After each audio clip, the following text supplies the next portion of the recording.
پھر اس اپنے ڈاکیومنٹس کو فائل سامنے میز پر رکھ دی. اس نے ہاتھ بڑھا کر اس کی فائل اٹھائی.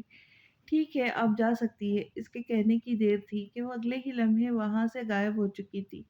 معصوم لڑکی. انٹر کی صنعت پر کون نوکری لینے آتا ہے بھلا. وہ اس کی فائل دیکھتا گہرے ہی مسکراہٹوں میں گم ہوتا جا رہا تھا. کسی پارٹی میں جانا اور وہ 10-15 منٹ میں ریڈی ہو جائے، یہ تو پھر گدھے کے سر پہ سنگیوں والی بات ہو جائے گی. اس کا بھی کب سے یہی حال تھا. کتنی دیر گزر چکی تھی اسے کبرڈ میں سے کپڑے نکال نکال کر بیڈ پر پھینکے ہوئے، مگر مجال تھی جو ایک بھی ڈریس اس کی آنکھوں کو بھا جاتا. وہ تھک ہار کر بیڈ پہ بیٹھ گئی. سر تھا کے گھوم چکا تھا. پل بھر کے لیے آنکھیں بند کی تو سارا کی باتیں اس کے ذہن میں گردش کرنے لگی. تم جانتی ہو نا حریہ کہ ایشام کتنا اسٹائلش مین ہے. آج کے دور کے حساب سے اسے بھی فیشنیبل لڑکی پسند ہوں گی نا. مطلب یہ کہ اگر کوئی اسے امپریس کرنے کا سوچیں گی تو اسے فیشن کو اپنانا ہوگا. اور تم تو پہلے ہی بہت ماڈرن ہو. تھوڑا سا خود کو مزید تلاش لو. دیکھنا یہ شام جب تراشے ہوئے ہیرے کو دیکھے گا تم اس کی محبت میں اندھا ہو جائے گا. یعنی کہ تمہاری. حریہ نے جھٹکے سے آنکھیں کھولی. ہوٹے پہ دل فریب مسکراہٹ بکھری. جس لڑکی نے اسے امپریس کرنا ہوگا وہی فیشن کو اپنائے گی. لیکن مجھے کوئی ضرورت نہیں کہ یہ شام مجھ سے امپریس ہو. میں نے تو بن کر دکھانا ہے جس سے اسے نفرت ہو. زہر لب دہرائے اٹھی تو پھر بیڈ پر سے ایک سفید رنگ کا پاؤں کو چھوتا فراک اٹھایا. وہ ٹیشو ٹائپ کا فراک تھا. سلور کرسٹل سے اس پر کی گئی ڈیزائننگ اسے مزید دلکش بناتی ہے. فراک اٹھا کر اسے اپنے سینے سے لگایا اور ڈریسنگ میرر میں اپنا عکس دیکھ سکتی تھی. مغرور اٹھی ہوئی گردن، اونچی پونی ٹیل میں لپٹے لمبے بال، گہری بھوری آنکھیں. اس نے ڈریس کی سلیکشن تو ایسے کر چکی جیسے پرسے پارٹی میں یہ شام سے بھی آنا ہو. حقیقت تو یہی ہے کہ نفرت ہو یا محبت، انسان اندھا تو لازمی ہوتا ہے. نہ وہ نفرت کی آگ کو دیکھ سکتا ہے نہ محبت کی گہرائی کو. نو مما، اب آپ بھی نہیں سمجھ پا رہی. ایک لڑکی سب کچھ برداشت کرتی ہے مگر یہ بات ہرگز برداشت نہیں کر سکتی کہ اس کا بڑا بھائی جو کہ بیسٹ فرینڈ بھی ہو، وہ یہ بات بھول جائے کہ اس کی بہن کی برتھ ڈے ہے. کچھ نہیں ہوتا سارا، فری تو نہیں رہتا. وہ صبح شام آفس کے کاموں میں بزی رہتا ہے. اللہ اللہ کر کے تو اسے جاب ملی ہے. تم کیا چاہتی ہو کہ وہ اس سے بھی ہاتھ دھو بیٹھے؟ سارا کی امی اسے سمجھا سمجھا کر شاید پاگل ہو چکی تھی، مگر اس کا غم بہت بڑا تھا بقول اس کے خود کے. اسے تو امید تھی کہ اس کا بھائی اسے سب سے پہلے وش کرے گا، لیکن یہاں تو دن کے 11 بجنے والے تھے اور اس نے ابھی تک وش تک نہیں کیا. ہاتھوں میں خوبصورت گلابوں کا بکے لیے وہ لاؤنج میں داخل ہوا. Happy birth day my dear سارا. اس نے وہیں سے سیدھا ہاتھ ہلاتے بلند آواز میں کہا. سارا نے اسے دیکھتے ہی منہ پھیر لیا. سارا کی امی کچن کی طرف بڑھ گئی کیونکہ ان دونوں کا تو ڈرامہ ہوتا رہے گا مگر انہیں شام کی تیاری کرنی تھی. لگتا ہے موٹو آج ناراض ہے بھائی سے. وہ اسے چڑھا رہا تھا. چشمے کی ضرورت ہے. یہ میں کہاں سے موٹی ہو گئی؟ اس نے سوال ہی ایسا کیا تھا جس پر کوئی بھی لڑکی خاموش رہنا گوارا نہیں کرتی. پتا ہے یار، تمہیں موٹو کہنا موٹاپے کی بھی بے عزتی ہوگی. بٹ سوری ڈیئر، میں واقعی بھول گیا تھا کہ آج کے دن تم آفت ہمارے گھر پر نازل کی گئی تھی. چلو آج کے دن موڈ تو خراب نہ کرو. معافی مانگ تو رہا ہوں نا. چڑھانے کا ارادہ ترک کرتے وہ اب معذرت کر رہا تھا. اٹس ناٹ فیئر بھائی جان. آخر آپ اپنی اکلوتی پیاری دنیا کی سب سے معصوم لڑکی کی پیدائش کا دن کیسے بھول سکتے ہیں؟ سارا کا صدمہ اس کی صحت سے کافی زیادہ تھا، اس لیے اسے ہضم نہیں ہو رہا تھا. چھوڑو سارا، دفع کرو اس بات کو. اور ویسے بھی مجھے کیسے یاد ہوگی بھلا تمہاری برتھ ڈے؟ میں تو تمہیں کوڑے سے اٹھا کر لایا تھا نا. سارا کی آنکھیں کھلی کی کھلی رہ گئی. پھر ان موٹی آنکھوں میں نمکین پانی بھرا. او ہو میری جان، مذاق کر رہا تھا بھائی، معاف کر دو یار. اس نے سارا کو اپنے سینے سے لگایا. پاگل لڑکی، رونے والی کیا بات ہے اس میں؟ بھائی کی جان بھی حاضر ہے، بس تم حکم تو کرو. وہ اس کے سر پر ہاتھ پھیرتا بڑی عقیدت سے بولا. لو یو سو مچ بھائی. اس نے سر اٹھا کر کہا مگر آنسو ابھی بھی جاری تھی. لو یو ٹو بھائی کی جان. چلو اب رونا بند کرو اور پرنسس بننے کی تیاری کرو. اس نے سارا کو خود سے الگ کیا. سارا نے اس کے ہاتھوں میں تھاما بھوکے لیا اور خوشی سے تیز تیز سیڑھیاں چڑھنے لگی. وہ دونوں ہاتھ پینٹ کی جیبوں میں ڈالے اس کی پشت کو دیکھ رہا تھا. اگر ایک بھائی اپنی بہن کو خوش دیکھنا چاہتا ہے تو وہ ہمیشہ دعا کرے کہ اسے شادی سے پہلے کبھی بھی کسی غیر محرم سے محبت نہ ہو۔ اگر ہو تو منزل نکاح ہو۔ محبت میں ٹوٹا شخص اپنوں کو اس درد سے بھی گزرنے نہیں دیتا جس سے پہلے وہ خود کو گزر رہا۔ میں بھی نہیں گزر وہ بھی نہیں گزرنے دے گا۔ دنیا کے لوگ دھتکارنے سے پہلے یہ کیوں نہیں سوچتے آخر انسان اس غم سے مر بھی تو جا سکتا ہے۔ اپنوں کی باتیں دل میں نشتر کی طرح چپ کر رہ جاتی ہے۔ اب تو دور بھی یہی ہے، اپنے ہی برباد کر دیتے ہیں، غیروں کی باری ہی نہیں آنے دیتے۔ شاید یہ دنیا پر واضح ہوتی جا رہی کہ قیامت قریب ہے۔ قیامت تو جہاں تھی یہاں تو دنیا میں بھی کوئی بھی کسی کا نہیں۔ ایک انسان کے پاس اس کا سب سے مضبوط سہارا ماں باپ کا ہوتا ہے، اگر وہی بھی نہ ہو تو انسان خود کو دنیا سے مکمل طور پر لاتعلق محسوس کرتا ہے، جیسا کہ وہ کر رہا تھا۔ لمبے گھنے درختوں اور سنسان سڑک کے علاوہ اس کے پاس اور کوئی نہیں تھا۔ وقفے بعد ایک گاڑی وہاں سے گزر جاتی۔ وہ اپنی گاڑی کی ڈگے سے ٹیک لگائے کھڑا تھا۔ گاڑی کے پاس ہی ایک چھوٹا سا گڑھا تھا جس میں شاید بارش کا پانی کھڑا تھا۔ ایک تیز رفتار بائک پاس سے گزری تو گندے پانی کے چھینٹوں نے اس کے کپڑے خراب کر دیے، مگر تب بھی اس کا دھیان وہاں نہ گیا۔ تنہائی ہماری سب سے بہترین ساتھی دوست ہوتی ہے، یہ ہمیں تب بھی نہیں چھوڑتی جب سب چھوڑ جاتے ہیں۔ یہ شام تم یہاں کیا کر رہے ہو؟ اس نے آواز کی سمت گردن کا رخ موڑ کر دیکھا تو وہ باسل تھا۔ اس نے کار کا شیشہ نیچے کر دیا۔ بس یوں ہی تازہ ہوا لینے آیا تھا، اس نے وہیں کھڑے کھڑے جواب دیا۔ باسل گاڑی کا دروازہ کھول کر باہر آیا۔ اس کے ساتھ اس کا کزن عامر بھی تھا جو کہ گاڑی میں ہی بیٹھا رہا۔ باسل اس کے سامنے آ کر رک کھڑا ہوا۔ تو مجھے اداس لگ رہا ہے یشا۔ وہ بظاہر تو مسکرا رہا تھا لیکن وہ دوست ہی کیا جو مسکراہٹ میں چھپے غم کو نہ پہچان سکے۔ نہیں باسل، تجھے تو دن میں بھی خواب آتے رہتے، تم بتاؤ یہاں سے کیوں گزر رہے تھے، سب خیریت؟ باسل کو اس راستے سے گزرتا دیکھ اسے ذرا حیرانی ہوئی۔ وہ آج چھوٹی کی برتھ ڈے ہے، وش کرنا بھی بھول گیا تھا۔ اب اسے اچھے سے پارٹی ارینج نہیں کرتا تو شاید کی بات ہی پورے سال مجھے کھانا ہی نہ ملے۔ ایشام اس کی بات پر مسکرایا۔ اسے ابرا کی یاد آ گئی، وہ بھی اس کی ایسی ہی بہن تھی، پورے لاڈ اٹھوانے والی، ناز دکھانے والی۔ ٹھیک ہے تم جاؤ پھر، کہیں تمہیں دیر نہ ہو جائے۔